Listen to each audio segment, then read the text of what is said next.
He can't sleep unless he has a toy in his mouth, or he struggles with breathing. Yeah, he has very little airflow to none through his nose. So he had to have a couple teeth removed about a year ago. And he sleeps with something in his mouth too, to just keep his mouth propped open. So that helps with the snoring. Because the snoring can be tremendous. It's like sometimes it's really crazy.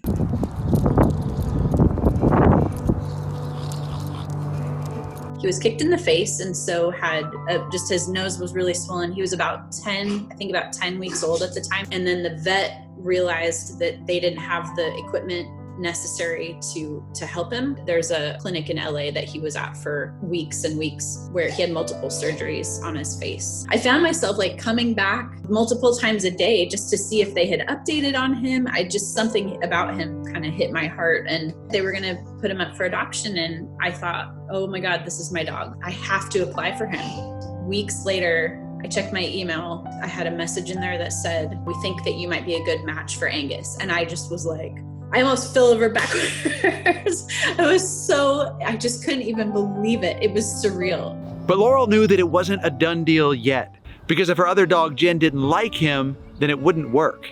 From the beginning, I knew it wasn't about me at all. It was about Jen. So if Jen didn't like him, then it was never going to work. We went down the first time just to meet him and just kind of see how they got along. And then the second time we went down, it was hopefully to pick him up and bring him home, but I didn't know for sure. It turned out they were fine.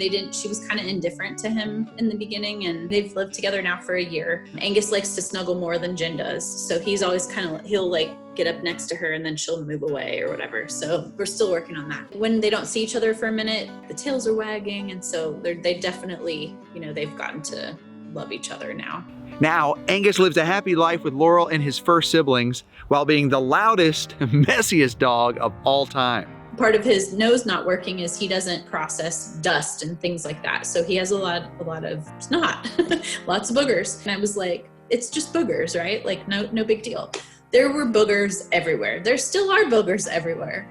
And he likes to lick windows and glass. I have no idea why he does it, and I call it art, his Angus art, window art. He's probably the messiest eater on earth because there's nothing in the front to hold it in. So he'll eat something and then half of it flies out.